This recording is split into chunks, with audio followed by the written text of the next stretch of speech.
Everyone আসসালামু আলাইকুম। trueflies24.com থেকে আপনাদের সবাইকে জানাই শুভেচ্ছা অভিনন্দন। আজকে আমরা যেখানে আসছি এটা হলো আমাদের এলাকার ভাষায় বলা হয় ইরিদান। এটা আপনার আমাদের এখানে এই জমিতে তিনটা ফসল হয়। একটা হলো আপনার বাওয়াদানের পরে মাঝখানে 3 মাস গ্যাপ থাকে। এই গ্যাপের মাধ্যমে আপনাদের এখানে সরিষা বা আদার্স বিভিন্ন ধরনের ভেজিটেবল যেগুলো শর্ট ডিউরেশনে আছে। শর্ট ডিউরেশন ক্রপস বলতে আপনার বেসিক্যালি এই স্প্যানিশ, তারপর আপনার এই লাল শাক যেগুলো আছে, রেড অমারান্থ, এগুলো মোটামুটি প্রায় 3 মাসের ভিতরে কাভার হয়। এই জন্য মানুষ আবাদ করে। আর বেশিরভাগ আপনার যেহেতু ফার্টিলাইজার একটা ব্যাপার আছে, ফার্টিলাইজার যদি সরিষার মধ্যে দেয়, সরিষার মধ্যে খরচ কম, এখান থেকে কিছু বেনিফিটস ফার্মার পায়। আর কিছু বেনিফিটস জমি যখন পরবর্তীতে, যেমন এখন ধান লাগানো হয়েছে, আগে যে ফার্টিলাইজারগুলো দেওয়া হয়েছে, এখন আপাতত এই জমিতে কোনো ফার্টিলাইজার ইউজ করা হয় নাই। পরবর্তীতে যখন এটা বড় হবে, হয়তো বা 1 থেকে 2 মাস, তখন এখানে আপনার লাগানো ফার্টিলাইজার দেওয়া হবে, আপনার ইউরিয়া, টিএসপি, তারপরে এমওপি, আদার্স যেগুলো আছে এগুলো এখানে সারগুলো দেওয়া হবে। সো যখন সরিষা লাগানো হয়, সরিষা ক্ষেত্রে শুরুতে অনেকগুলো সার এখানে ইউজ করতে হয়। দ্যাটস ওয়াই আপনার পরবর্তীতে যখন এখানে এই ধানগুলো লাগানো হয়, তখন আপনার এই পরিমাণ আপনার ফার্টিলাইজার ইউজ করা হয় না। এই যে আমাদের এখানে যারা দেখতেছেন, এই কৃষক ভাইয়েরা সবাই ধান লাগাইতেছে। এই আমরা যদি কিছু মানুষের সাথে কথা বলতে চাই, এই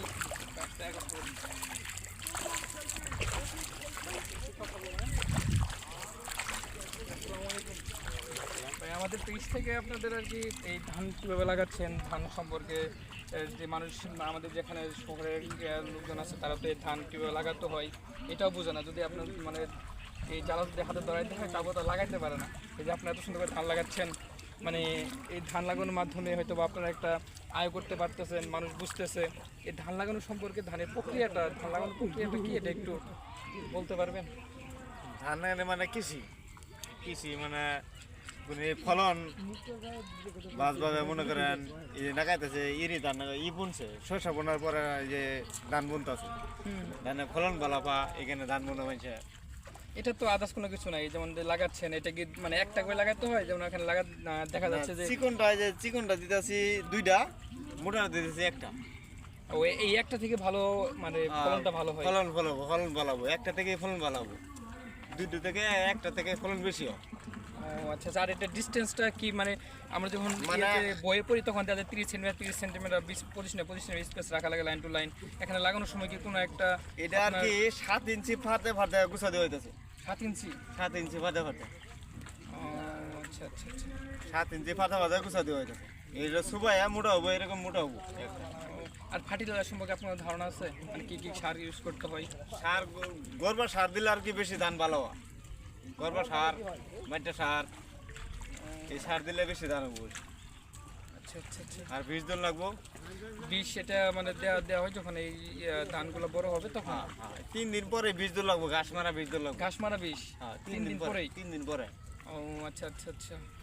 এদিকে হ্যাঁ, সময় তো দর্শক, আপনারা দেখতে পাচ্ছেন যে এখানে যে ধানের লাগানোর এখানে কিছু ম্যানেজমেন্টের ব্যাপার আছে। যেমন ধরেন, এই ভাই যেমন বললেন যে 3 দিন পরে এখানে ঘাস মারা বীজ দিতে হবে। ঘাস মারা বীজটা দেওয়ার পরে আপনার এই যে এখনও দেখতে পাচ্ছেন যে এটা কিন্তু এই জমি লাগানোর পরে কিন্তু এটা লাগানো হবে। সো এখানকার আমি যদি আপনাকে ধানের প্রথম শুরু থেকে বলতে চাই, সেটা বলা চলে। প্রথমে ল্যান্ড প্রিপারেশন কীভাবে করতে হয়। ল্যান্ড প্রিপারেশন, আপনার যদি জমিতে কোনো উইড থাকে, উইডগুলোকে রিমুভাল করতে হবে প্রথমে, ট্রাক্টর চাষ করতে হবে। করার পরে আপনি যেহেতু এটা ধান লাগাইতেছেন, এটা তো ড্রাই সয়েল রাখা যাবে না, এটাকে ওয়েট করতে হবে। এখন যদি এটা ভেজা করতে হয়, তাহলে এখানে ইরিগেশন করতে হবে। এটা শুরুতে ইরিগেশন করতে হয়। আর এটা যে স্পেসিফিক কোনো একটা আছে যে ইরিগেশন করার জন্য, ওয়াটার দেওয়ার জন্য, যে আপনার 2-1 দিন বা মাস খানিক পর দিতে হয়, এমন না।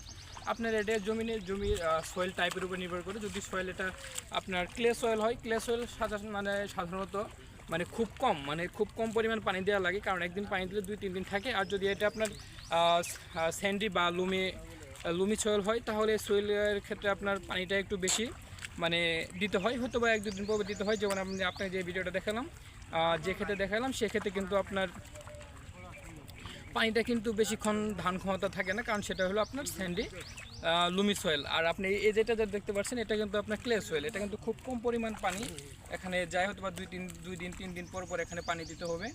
আর আপনার সয়েল প্রিপারেশনের পরে আপনার মানে যেহেতু এটা ইরিগেশন ধানের ইরিগেশন, সো এটাকে সুন্দর করে কিন্তু আপনার সুন্দর করে কিন্তু আপনার এটা কিন্তু দিতে হয়। এই যে এটা গ্রাম্য ভাষায় নাম হলো চঙ্গ। এটা হচ্ছে চঙ্গ। এই চঙ্গের মাধ্যমে আপনি যদি টানেন তাহলে দেখা যায় যে এগুলো ল্যান্ডগুলো সমান হয়ে যায়। এই যে সেগুলো যদি এভাবে টানেন দেখা যাচ্ছে যে আপনার এগুলো কিন্তু মানে সমান হয়ে যাচ্ছে।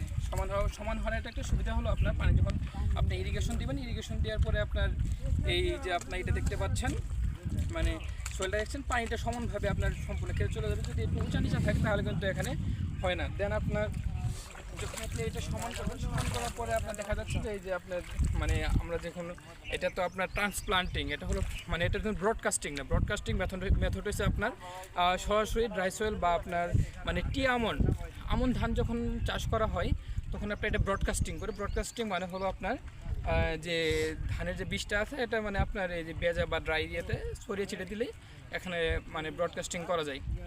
কিন্তু এখানে যে মেথডটা আছে এটা কিন্তু ট্রান্সপ্লান্টিং মেথড। এটা প্রথম আপনার সিড বেড আছে, সিড বেডের মাধ্যমে এটা প্রস্তুত করা হয়েছে। সেখানে এটা কয় মাস লাগছে এটা বড় হইতে জ্বালাটা?